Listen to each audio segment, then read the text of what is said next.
मी विशाखा सायंकाळी आम्ही मेथीची भाजी घ्यायला गेले आणि त्यानंतर शिवाजी चौकमध्ये मसाला दूध प्यायला गेले.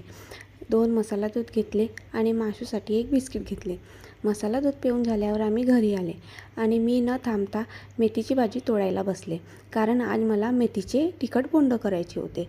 त्यासाठी मी इथे पीठ, त्यामध्ये तिखट, हळद, जिरा, ओवा, तीळ आणि लसणाचा पेस्ट आणि थोडी मेथी घेतली. त्यानंतर मी त्याच्या अशा प्रकारे पेस्ट तयार केले आणि एका साईडला गॅसवर तेल गरम करून त्यामध्ये बोंडं काढायला सुरुवात केली. 2-3 बोंडं काढून झाल्यानंतर टेस्ट केले तर बोंडं भरपूर कडू झाले होते. म्हणून विचार केले की त्या पेस्टमध्ये पीठ टाकून पराठे केले पाहिजेत. म्हणून मी डो तयार करून पराठे करायला सुरुवात केली. पराठे छान झाले होते. तर माशूचे पप्पा आणि माशूने दोघांनीही पराठे खाल्ले आणि बोंडही खाल्ले. बोंडं फेकण्यात नाही गेले. नंतर मीनेही पराठे खाल्ले. आज तर पूर्ण पचकाच झाला, पण पोटात काहीतरी गेला. आणि इथेच माझा आजचा व्लॉग संपला. बाय.